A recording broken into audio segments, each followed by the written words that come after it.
Nós temos a alegria de ter hoje, trazendo a mensagem dessa noite, uma mãe. Dia das Mães, nada mais apropriado que uma mãe. Irmã Deise, vem aqui, por favor. Fábio, você podia ficar de pé como esposo da pregadora? Esse é um casal precioso em nossa igreja. Eles estão liderando o Ministério Resgate, o antigo Farol. Eles estão fazendo um ministério muito abençoado, às segundas-feiras, 20 horas. Pessoas que estão lidando com drogadição na família ou que estão lidando com isso na sua própria vida devem vir, devem ser indicadas para serem abençoados por esse ministério da nossa igreja. Uma alegria ter a irmã aqui trazendo essa palavra para nós. Vamos orar, pedindo que Deus use a irmã Deise para trazer a sua mensagem. Bendito Deus e Pai, nós te damos graças pela maneira como o Senhor já falou aos nossos corações até aqui. E agora, quando a Tua palavra será aberta, quando a Tua mensagem será colocada nos nossos corações, nós pedimos que ela seja uma semente que produza frutos, Senhor. Que os nossos corações sejam um solo fértil, um solo preparado para receber a palavra do Senhor e nós praticarmos para que haja glória e honra para o Teu nome. Abençoa a irmã Deise, unge seus lábios, Senhor. Nós te pedimos isso em nome de Jesus. Amém, Senhor. Obrigada, pastor Silvado, e ao colegiado da igreja pelo convite. É uma honra pregar a palavra de Deus e é uma responsabilidade muito grande.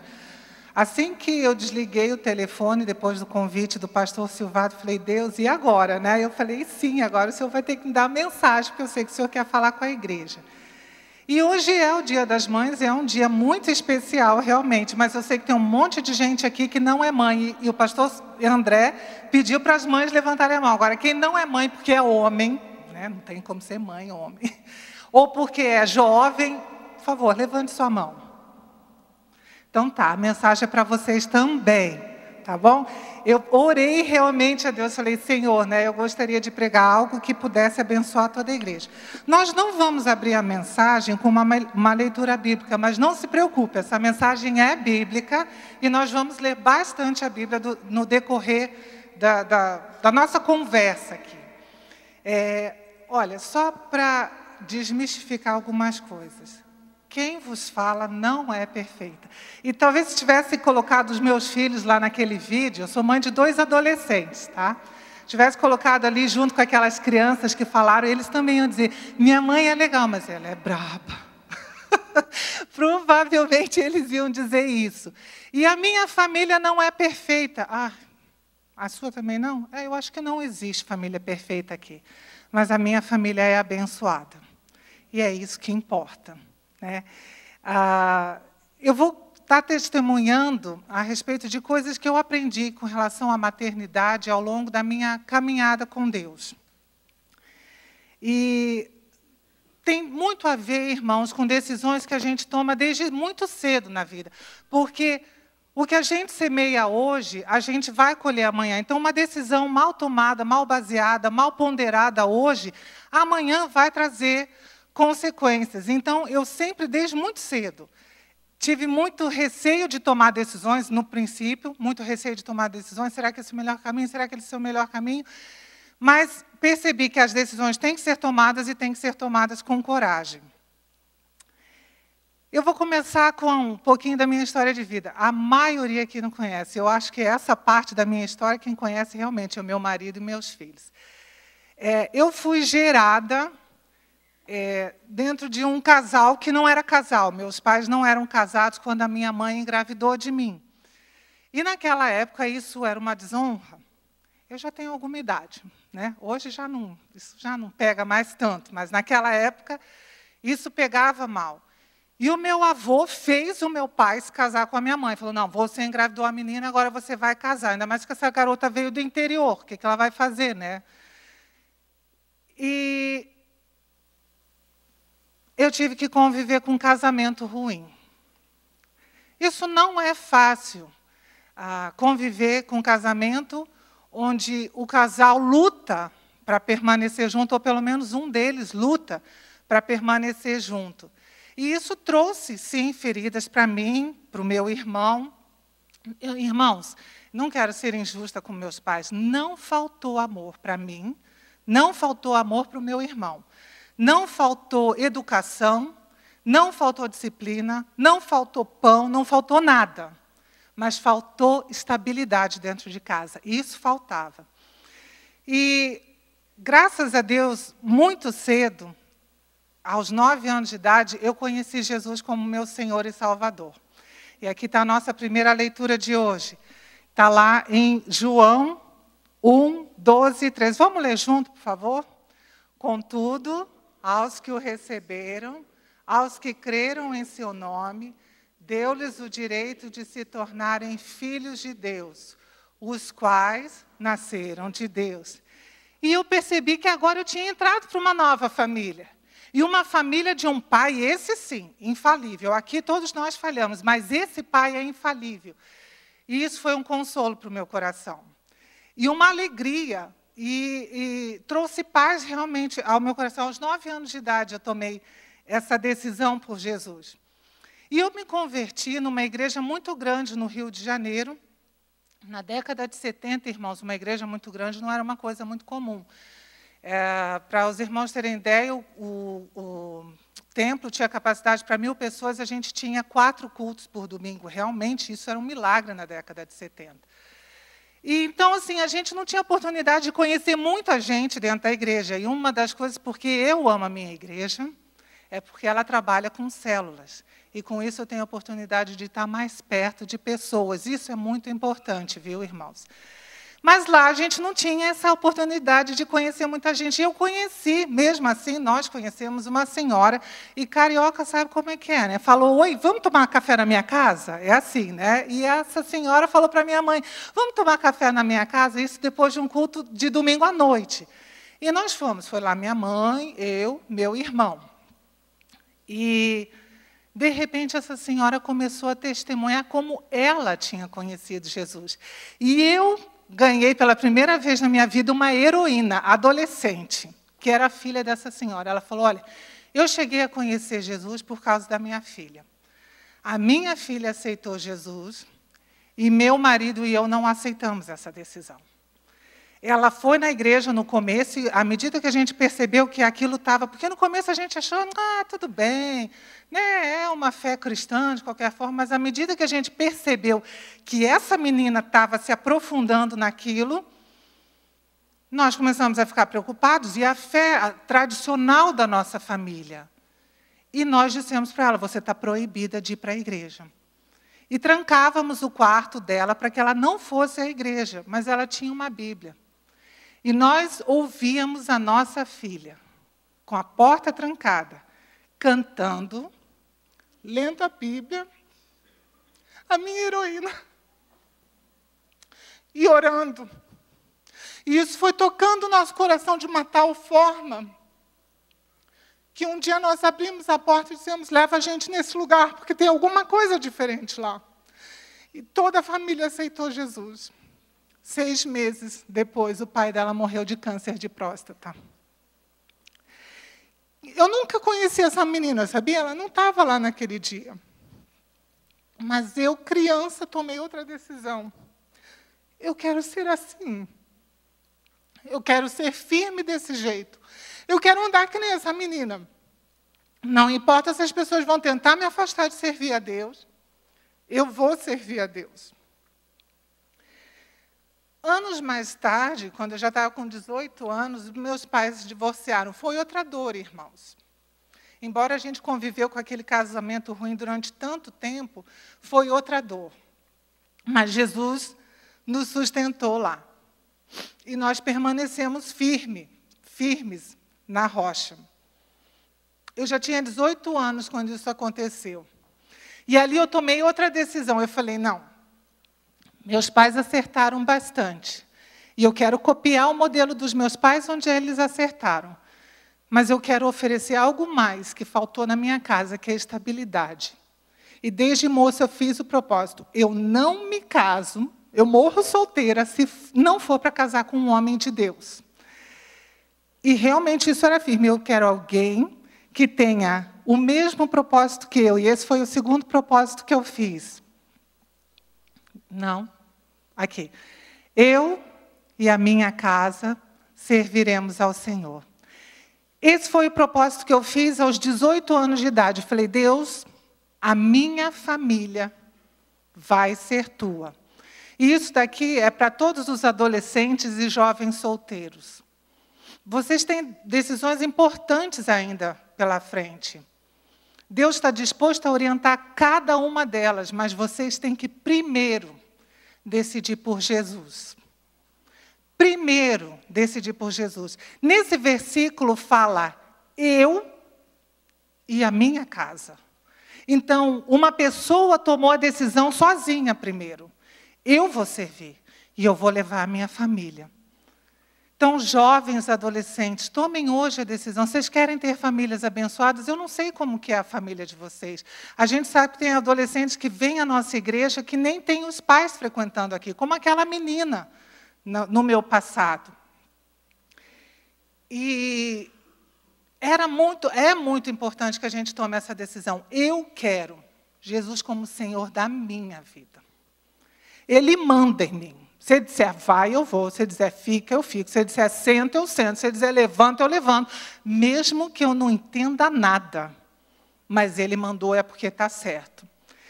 E eu lembro que eu fui para o seminário, eu sou formada em teologia, fui para o seminário, e quando eu estava no 4º ano, algumas colegas vinham assim para mim, Deise, sabe que no seminário é uma ansiedade para casar que vocês não fazem ideia. As meninas vinham para mim, né? E todas elas estavam na mesma situação que eu, mas eu era quartanista, elas estavam no 2º, 3º ano, então elas ainda tinham tempo, eu não. Elas me perguntavam assim, Deise, você vai se formar e você não está namorando, você não, né, não tem com quem casar, como é que vai ser? E naquela hora, sabe, eu dei uma resposta, irmãos, que só pode ter vindo do Espírito Santo, porque eu nunca tinha pensado nisso. Eu falei para elas assim, olha, se alguém um dia me encontrar, vai encontrar que nem Boaz encontrou Ruth, trabalhando no campo. Porque eu fui chamada para trabalhar no campo. E se alguém um dia me encontrar, vai me encontrar lá, ajuntando espiga do chão. Mas tinha um rapaz especial no seminário. Oh! E esse rapaz, olha só, eu fui a primeira aluna do seminário que ele conheceu, porque ele estava voltando de Portugal. E eu conheci a sogra primeiro, olha como Deus é bom, né? Conheci a sogra primeiro, graças a Deus por isso. Graças a Deus que eu conheci a minha sogra italiana primeiro.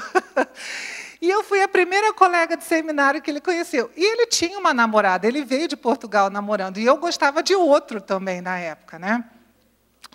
Olha que enrolação, né? Como é que é? Mas quando Deus quer, irmãos, até os meus colegas de seminário diziam assim, não, Deise, você é muito especial, vai vir alguém de fora do Brasil para casar com você, teu príncipe é muito especial. Eu falei, é tão especial, que ele está vindo a cavalo, caiu do cavalo, e agora o resto da caminhada está vindo a pé, né?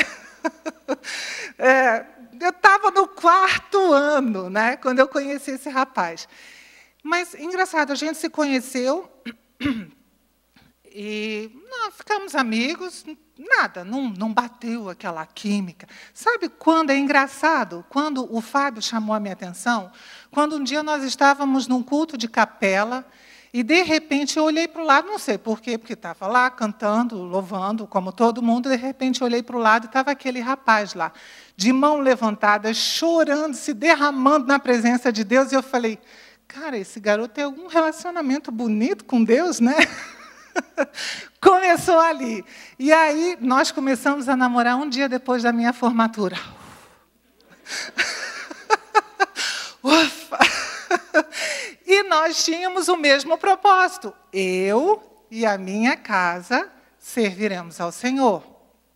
Nós tínhamos muito firme essa decisão. A nossa família é de Jesus, né? Aos 17 anos, irmãos, eu fui diagnosticada com dificuldade para engravidar. E eu sempre quis ser mãe. E eu falei, bom, Deus, tudo bem, se não vier por meios naturais, a gente adota, tem tanta criança aí precisando de pai, de mãe, e nós temos coração para isso. Só que veio bem rápido, 8 meses depois de casada, eu estava grávida. Ai, vocês não fazem ideia da felicidade, eu estava grávida. Eu sempre gostei de brincar de boneco. Gente, eu sempre fui maior do que toda a turma. Todo mundo, né? Eu cresci muito rápido. Com 14 anos, eu já tinha o meu tamanho. E eu brinquei de boneca até aos 13. Então, imagino que, né, o pessoal me olhando, brincando de boneco, 13 anos, 1,75 m. Olha, deve ter um leve retardo, alguma coisa. Não é muito normal essa mulher brincando de boneca, mas de tanto que eu queria ser mãe, né? E agora eu estava grávida e descobrimos que era de uma menina. E que alegria, boneca, lacinho, vestidinho, sapatinho e ursinho. E já estava tudo planejado. E eu, de repente, um dia, estava dentro do ônibus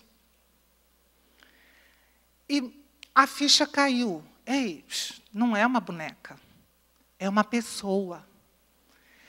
E, irmãos, veio assim, uns 500 tipos de medo no meu coração. E se alguém um dia tentar raptar minha filha? Isso acontece. E se um dia minha filha estiver atravessando a rua e um carro bater nela? E se isso, e se aquilo outro? E se ela conhecer um menino que não presta? E começou a vir tanta coisa no meu coração, eu dentro do ônibus. E comecei a chorar. Deus do céu, o que eu vou fazer? Como é que eu vou cuidar dessa garota? Na hora, Deus ministrou isso aqui ao meu coração. Não andem ansiosos por coisa alguma, mas em tudo, pela oração e súplica, e com ação de graças, apresentem seus pedidos a Deus. E a paz de Deus, que excede todo entendimento, guardará seus corações e as suas mentes em Cristo Jesus. Deus tem falado isso comigo, irmãos, desde aquela época. Naquela hora eu falei, peraí, o Deus que é Deus dessa criança que eu estou gerando. É o mesmo Deus que eu sirvo. Cara, e Ele fez um bom trabalho comigo. E Ele está fazendo um bom trabalho comigo. Por que Ele não faria isso com a minha filha? E ao longo dos anos, à medida que meus filhos crescem e a gente tem que colocar no ônibus para ir para a escola.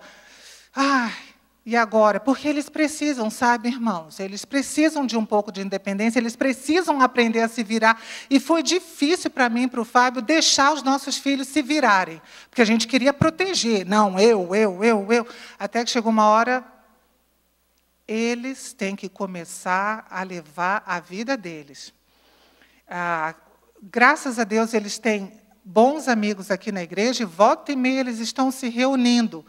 Nós não temos tempo para estar levando toda vez. Mãe, leva. Não, pega o ônibus aqui, o dinheiro do ônibus, vai.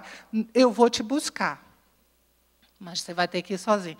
Primeira vez que a minha filha andou de ônibus sozinha foi para fazer cursinho, aqueles vestibulinhos de ensino médio, né? Ela tinha 13 anos, porque a Rebeca sempre teve adiantada na escola. 13 anos, eu fui as 2 primeiras vezes de ônibus com ela, ensinei o caminho do ponto de ônibus até o cursinho onde ela ia estudar. E, na terceira vez, era a vez da Rebeca ir sozinha. E eu lá, orando, Deus, vai dar tudo certo, né, Senhor? E Deus falando, não ande ansiosa, eu cuido dela. Ok. Ela não me contou. Ela contou dias depois para o pai, depois ela contou para mim. Ela se perdeu na primeira vez. Quando ela me contou isso, ela... Não, eu desci no ponto errado. Irmãos, eu engoli assim seco. Me sentindo a pior mãe do mundo, né? E eu falei para ela, antes de largar ela sozinha, na dúvida, pergunte, peça informação. E ela fez isso. Como é que eu faço para voltar para não sei aonde? E as pessoas informaram, e ela chegou lá. E eu perguntei, o que você fez, então? Eu pedi informação. Mãe, eu chorei, mas deu tudo certo.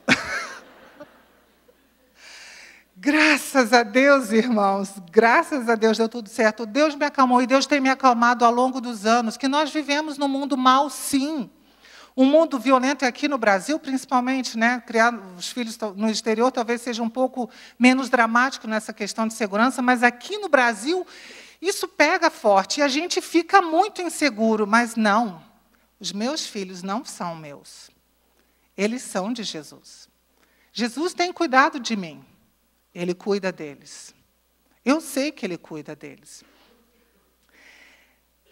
Outra coisa que eu tenho aprendido, outro princípio que nós aprendemos também lá em casa, e é com Jesus, tá? Numa passagem muito conhecida do livro de Mateus. Antes desse versículo, o versículo anterior fala assim, que os pais levavam as crianças até Jesus para que Jesus os abençoasse. E os discípulos tentavam afastar as crianças, tipo, ai, estão incomodando, vai ficar pulando lá em cima do altar. Olha lá, criança, é isso mesmo. E Jesus diz, eu gosto de criança que pula no altar, eu gosto de criança, deixa vir a mim. As crianças, não as impeçam, pois o reino dos céus pertence aos que são semelhantes a elas. Irmãos, nós consagramos os nossos filhos a Jesus, não só quando a gente veio à frente de uma igreja, consagrá-los a Cristo. Não, é uma consagração diária. E desde pequenos, a gente lia a Bíblia e orava com eles, desde bem pequeno. A minha filha tinha 3 anos, o meu filho era um bebê, então ele já estava dormindo. Mas ela estava com o pai, porque a mãe estava dando aula no seminário e o pai estava à noite cuidando da filha, então ele tinha, né, a incumbência de contar a história bíblica. E era Gênesis 3. E o Fábio é bom de contar a história. Ele cria um suspense, e a garota quase teve um negócio, né? E ele ficou naquela, se Eva tinha pego a maçã, o fruto, maçã nada, tá, irmãos? Não tem nada de maçã na Bíblia, isso é antibíblico, tá bom? Pode comer a maçã à vontade. E ficou naquela, e ela, pai, ela não pegou, e ele lá compreendendo a história, não sei o que tanto ele conseguia compreender, mas quando ele falou, ela comeu, a minha filha, não acredito. Ela ficou tão decepcionada, enfim, acabou a história, eles oraram, não sei o quê, foi para a cama. No dia seguinte, ele estava dando aula no seminário e eu ia cuidar da minha filha. E a gente não queria impedir os filhos, a gente estava levando os filhos a Jesus, né? Ela, 3 anos. Eu estou muito chateada com Deus, mãe. Ai, Deus, lá vem, 3 anos, né? Que foi, filha? Por que você está chateada? Porque ele pôs aquela árvore no jardim, se ele sabia que a mulher ia comer. Eu falei, não, peraí, Deus, eu passei o dia limpando a casa, não sei o que, o senhor ficou falando sobre onisciência com a minha filha, né? Agora, como é que eu vou explicar onisciência para ela? E sabe aquela oração relâmpago? Porque é aquela situação para a qual você não estava esperando 3 anos. Eu esperava que eles fossem questionar isso com 12, 13 anos. Mas não, veio mais cedo que a gente esperava. E contei para ela, falei do plano de salvação. Você quer dar a tua vida para Jesus? Ela, eu quero. Gente, foi a coisa mais gostosa do mundo. Nós oramos juntas, a minha filha aceitou Jesus aos 3 anos de idade. Que bênção, né? Meu filho demorou um pouco mais, e a história dele é bem interessante. Porque ele é um cara bem interessante.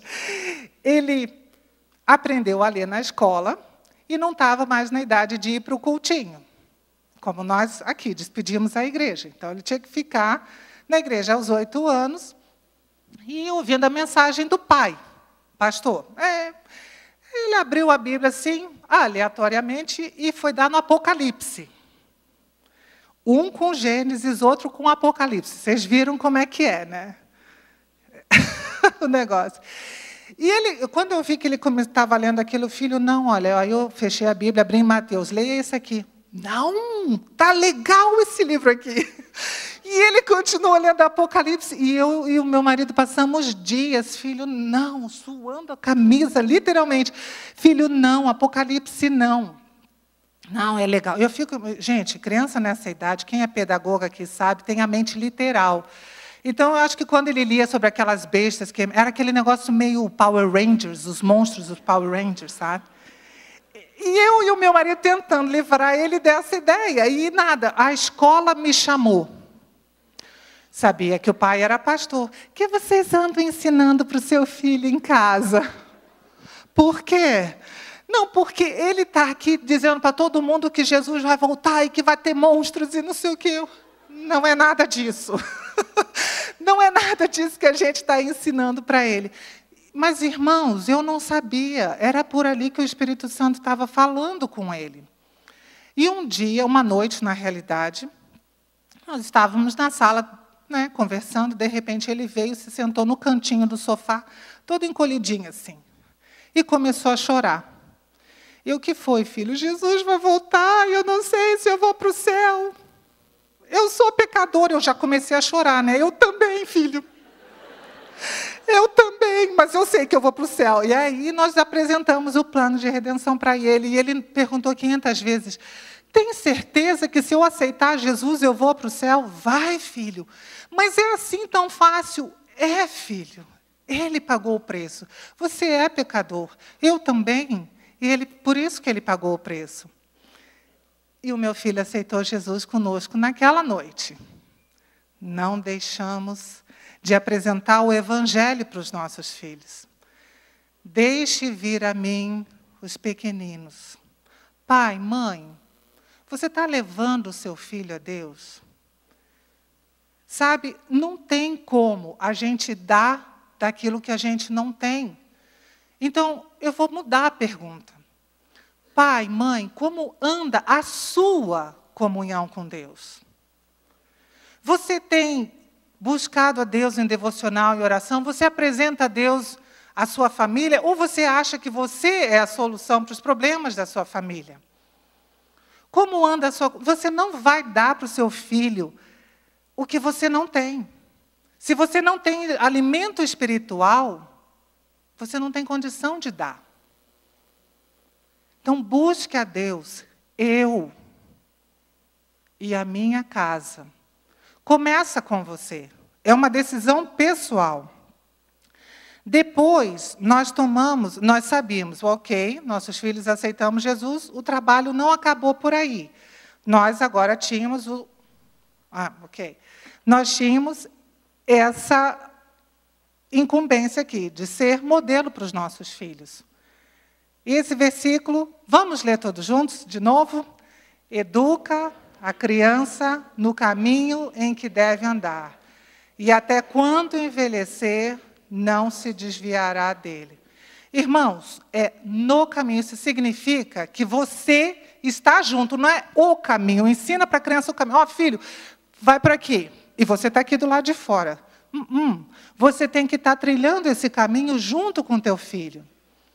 Se você quer que ele realmente aprenda a andar com Jesus, você tem que ser o primeiro que mostra para ele como se anda com Jesus.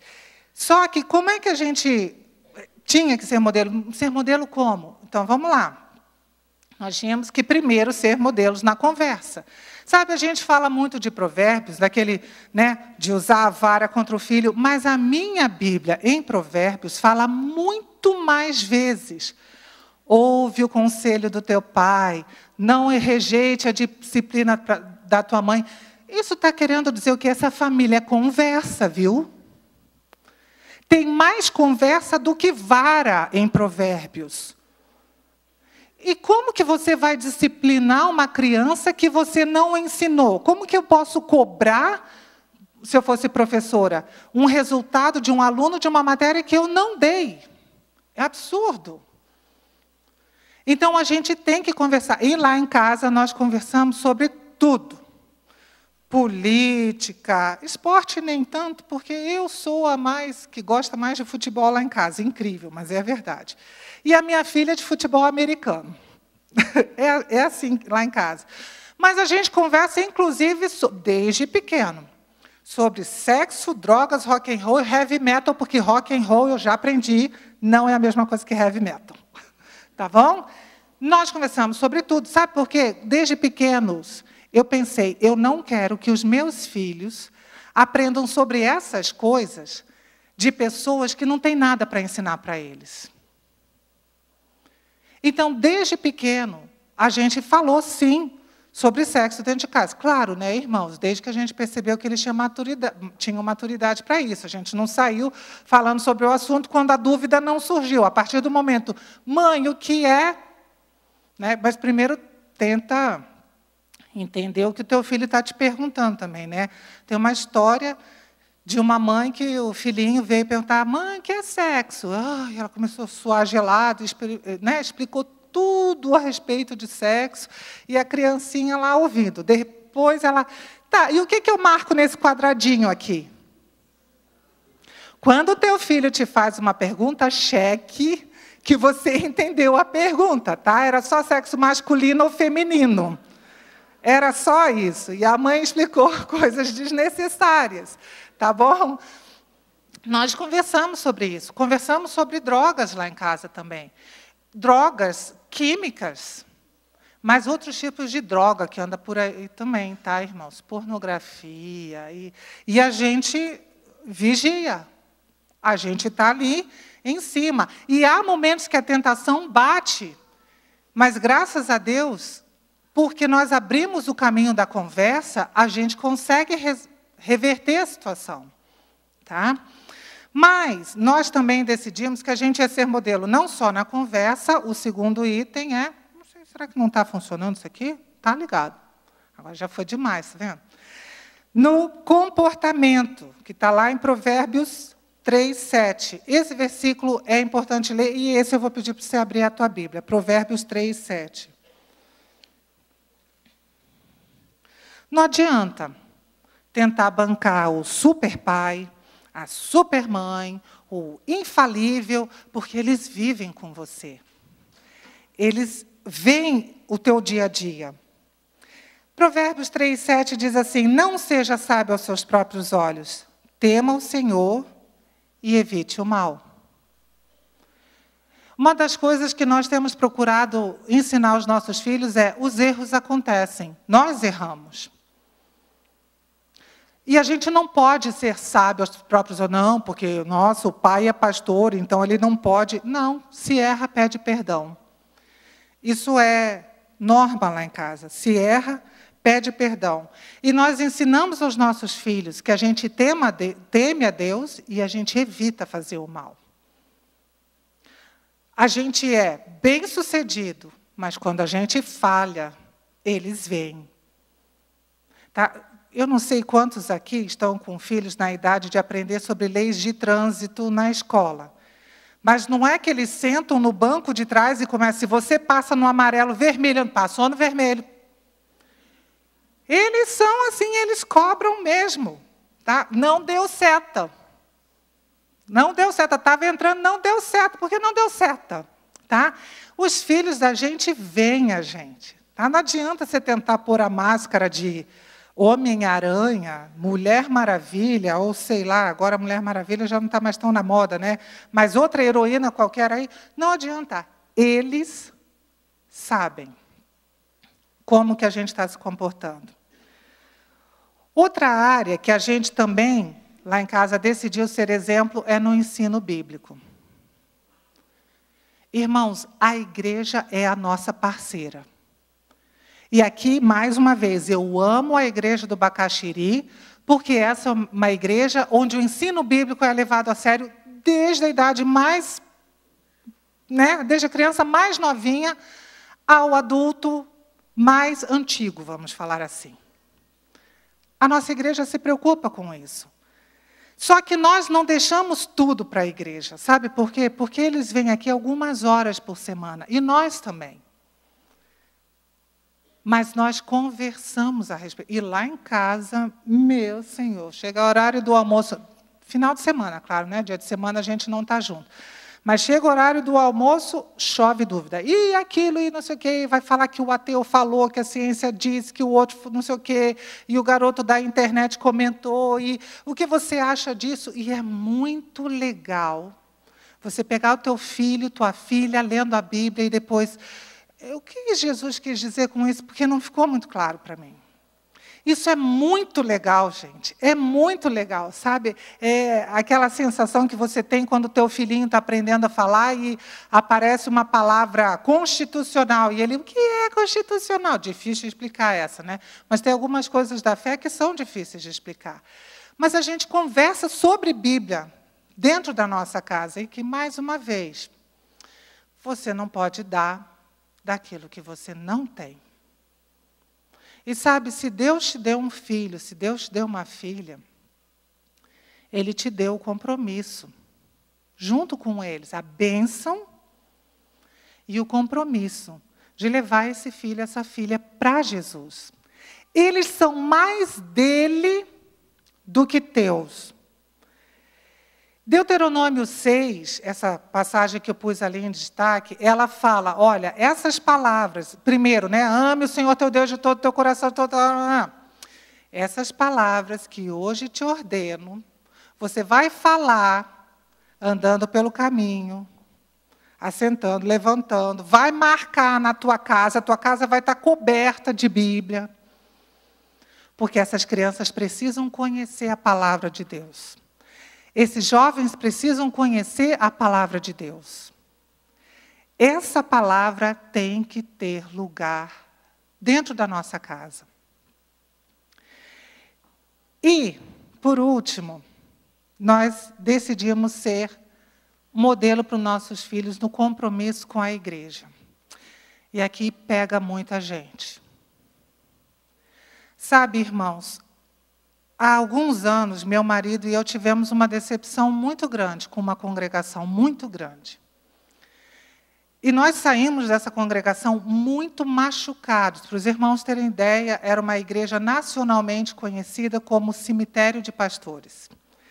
Nos 12 anos antes do nosso ministério lá, tinham passado 6 pastores. Todo mundo passava e saía rapidinho. Desde que nós saímos, já estão no 3º. E não tem 12 anos. Então, uma igreja realmente difícil. Nós saímos de lá muito, muito machucados. Saímos de lá já, vamos para a igreja do Bacaxiri.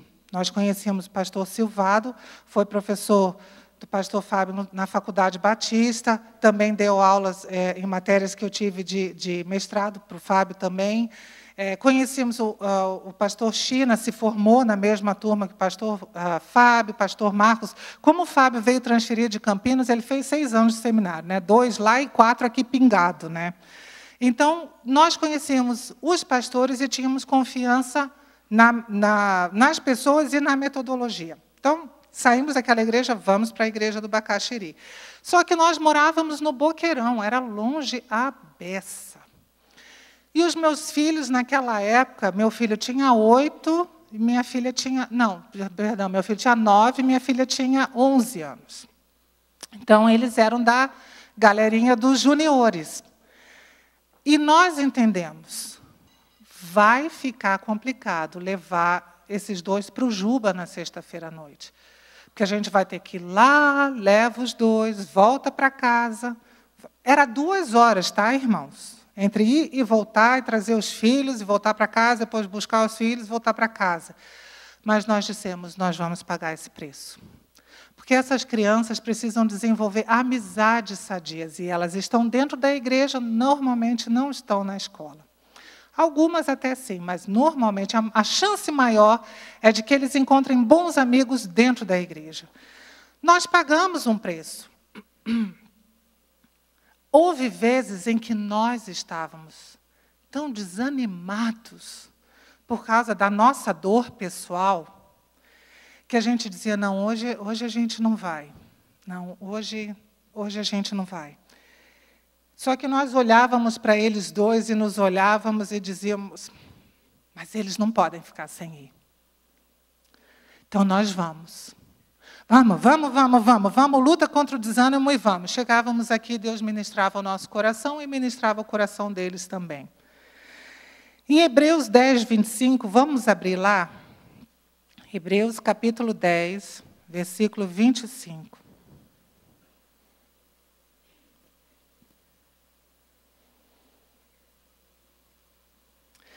Diz assim, não deixemos de reunir-nos como igreja, segundo o costume de alguns, mas procuremos encorajar-nos uns aos outros, ainda mais quando vocês veem que o dia se aproxima. Olha, é incrível, quando a gente estava nessa fase difícil, de luta mesmo, pessoal, nunca deixamos de amar a Deus, nunca deixamos de amar a igreja. Nós sempre vemos, como eu vou desistir de um projeto que é de Deus? Se Deus aposta nisso, com todas as imperfeições das pessoas, Deus continua amando este projeto. Quem sou eu para dizer que isso não presta? Mas, irmãos, pipocava gente para dizer, tá vendo? Eu falei, igreja é isso aí mesmo, por isso que eu não vou mais à igreja. Eu sirvo a Deus aqui da minha casa. Eu sirvo a Deus na minha casa, sim, mas eu venho à igreja, porque eu preciso de vocês, irmãos. Eu preciso de vocês. Eu preciso que vocês me ajudem a manter o braço levantado quando ele está querendo cair. E eu preciso que vocês digam, Deise, não é esse o caminho. E eu preciso que os meus filhos tenham pastores. Eles são filhos de pastor, mas eles precisam de pastores. E graças a Deus pelo pastor Marcos e pelo pastor André. Meus filhos são conhecidos pelo nome. Isso é igreja. Irmãos, se afastar da comunhão por picuinhas, isso, desculpa, eu vou ser bem direta aqui, isso é arma diabólica. A igreja é plano de Deus. A igreja é plano de Deus. Aprenda a resolver seus problemas. Se não der, olha, eu preciso me afastar. Nós nos afastamos de uma denominação, quer dizer, continuamos amigos de todo mundo lá, tá, irmãos? Mas achamos que nós precisávamos de um novo ar. Fizemos bem, foi bom para nós. Se você não está feliz na igreja do Bacaxi, já tentou resolver seu problema, meu irmão, desculpa, pastor, eu não sei se eu estou... Meu irmão, fica à vontade, talvez tenha uma outra congregação que esteja precisando de você. Assim como vêm outras pessoas de outras igrejas para a nossa, não tem nada de errado nisso. Tem errado é desistir do projeto e sair por picuinha. Isso é errado. Isso é errado. E nós ensinamos, e até eu ensino isso porque eu aprendi com os meus pais, sabe? Porque quando chegou a adolescência, eu aceitei Jesus aos 9 anos, sim, mas quando chegou a adolescência, às vezes eu e meu irmão íamos para a igreja chutando pedra, de tanta raiva de estar indo para a igreja. Porque eu queria estar vendo o jogo, porque eu queria estar vendo não sei o quê, porque eu queria estar ouvindo a música tal, e lá, vou ter que ficar lá na igreja. Graças a Deus, porque a minha mãe e meu pai, mesmo não sendo de Jesus, disseram, não, vocês vão. E lá em casa é assim também, sabe, irmãos? Não tem negociação. Castigo não é, não vai para o acampamento. Não, castigo é não vai para a festa do amigo. Mas para o acampamento vai. Para a viagem missionária vai. Para os cultos normais que eles estão vindo, vão. Pode vir para mais, pode. Para menos, não. Lá em casa é assim, tá, irmãos? A gente, realmente, eu falei para vocês, a gente é brabo lá em casa. Mas é por amor aos nossos filhos. Eles ainda não têm condição de tomar. Eles são muito jovens para tomar decisão se vão à igreja ou não. Ah, e hoje ele está com preguiça, deixa ele ali. Não, deixa não. Puxa a coberta e diz, vamos. Se arruma, embora. Ah, precisa estudar para a prova. Já monta o esquema. Vai estudar antes do culto, depois do culto, mas vai para o culto. Tem que ser assim, irmãos. Tem que ser assim. Compromisso com a igreja de Cristo. Andando no caminho com teu filho. Também não adianta você largar teu filho aqui e não se interessar pelo que está acontecendo com a vida dele. Não adianta. A gente tem que se envolver.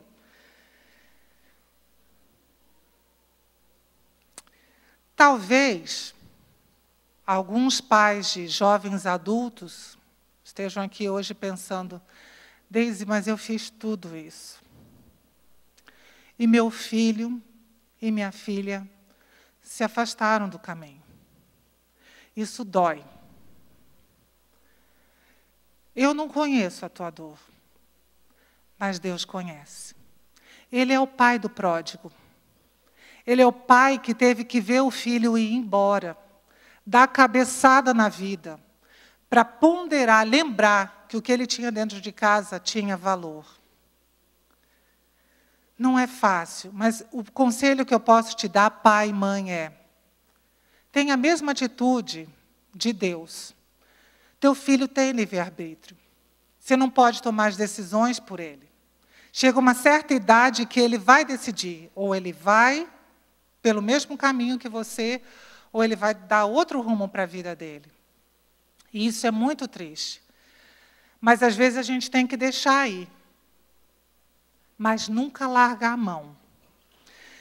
Adolescente na igreja, eu ouvi o testemunho de um rapaz que foi nos visitar, uma casa de recuperação, foi nos visitar, e esse rapaz falou, olha, eu entrei fundo nas drogas. Eu entrei fundo. Eu fui um mau filho para minha mãe, a partir de X idade da adolescência. Mas me impressionava o fato daquela mulher nunca desistir de mim. Eu chegava em casa, ela estava orando. E, às vezes, eu já tinha saído de casa, porque eu já estava envolvida em mais companhias, e eu sabia, minha mãe está orando por mim. E eu voltei, porque a minha mãe orou por mim. Não desista. Não desista. Esse versículo que fala, eu e a minha casa serviremos ao Senhor, ele tem um contexto. O povo de Israel tinha saído do Egito, vagado 40 anos pelo deserto por desobediência a Deus, estava entrando na terra prometida, já tinham conquistado uma parte do território que Deus tinha prometido para eles, e agora era um momento de decisão. Josué era o líder, convoca o povo, vamos embora, todo mundo aqui junto. E ele conta a história. Né? Deus chamou Abraão, contou de Isaac, contou de Jacó, contou da vida no Egito, contou da peregrinação, os milagres que Deus fez, e falou, olha aqui, ainda está cheio de gente adorando outros deuses aqui entre nós. Nós estamos cercados de pessoas alheias à vontade de Deus. E já tem gente aqui adotando os ídolos dessa terra que nós estamos entrando. E eu vou dizer uma coisa para vocês, tomem uma decisão hoje. Vamos ler juntos lá o versículo? Já está lá. Se, porém, não lhes agrada servir ao Senhor, escolham hoje a quem irão servir. Se aos deuses que os seus antepassados serviram, mas eu e a minha família serviremos ao Senhor. Josué falou assim mesmo para o povo, olha aqui, ó, vocês têm uma decisão importante, e disso depende o futuro dessa nação. E é verdade, irmãos, uma família bem fundamentada na rocha determina o futuro de uma nação. E ele falou, vocês vão ter que escolher hoje, quem que vocês vão servir? Eu e a minha casa já tomamos uma decisão, nós vamos servir o Senhor. E o povo, não, longe de nós, né, não servir aos deuses, nós vamos servir a Deus. E Josué, ele é um pastor engraçado, sabe? Porque ele diz, não, vocês não podem. Ele faz apelo, todo mundo vem à frente, aí ele manda, volta agora, volta todo mundo. Não, vocês não podem estar aqui na frente. O povo deve ter ficado, ué, o que é isso? Vocês pensam que eu não estou sabendo que vocês estão guardando um ídolozinho escondido lá? Vocês vão ter que jogar fora. O povo tomou uma decisão firme. Depois dessa chamada de atenção, eles tomaram uma decisão firme. E durante todos os dias que Josué liderou, e as pessoas que foram treinadas, digamos, por Josué, lideraram, aquele povo andou direitinho com Deus. Vejam como uma boa liderança traz bom fruto. Mas tudo começa em decisão individual. Você quer ser usado por Deus dentro da tua família? Talvez esteja naquele momento de pedir, Senhor, me sonda. Me conhece. Me usa. Eu sou adolescente, mas a minha heroína sem face, porque eu nunca conheci, foi uma adolescente. Eu sou uma esposa de um marido que não quer servir a Deus. Como que eu vou fazer isso? Consagra ao Senhor. Peça a Deus, me usa dentro da minha família. Mas começa em mim, sonda-me, Senhor. Vê se tem alguma coisa errada. Jesus é o teu Senhor. Jesus é o Senhor da tua família. Essa é a pergunta que fica aqui para nós hoje. Antes de passar a palavra para o pastor Silvado, eu gostaria que nós orássemos. Gostaria que você abaixasse tua cabeça e pensasse aí. O que eu estou oferecendo para os meus filhos? Eu tenho que oferecer em termos de caminhada com Deus, ou eu preciso primeiro me consertar antes de cobrar alguma coisa deles? Jesus é o meu dono mesmo. Se Ele mandar sentar, eu sento. Se Ele mandar levantar, eu levanto. Senhor Deus, nós te louvamos pelo projeto da família. E esse projeto, Deus, tem sido atacado de todos os lados, Pai querido, pelas trevas, tentando relativizar princípios bíblicos, tentando, Senhor Deus, mudar os papéis de pai e mãe dentro da família. Deus, todas essas coisas têm trazido consequências terríveis para as famílias e para a nossa sociedade. Nós queremos pedir hoje à noite que haja conserto aqui. Que Teu Espírito Santo possa estar tocando no coração de pessoas que estão brincando de ser pai e ser mãe. Que estão, em primeiro lugar, brincando de serem filhos Teus, Senhor. De filhos que estão brincando, Senhor Deus, dentro da sua família. Ou de jovens que estejam aqui e nem tomaram a decisão por Ti ainda. Que haja conserto nessa noite, Pai. Em nome do Senhor Jesus. Amém.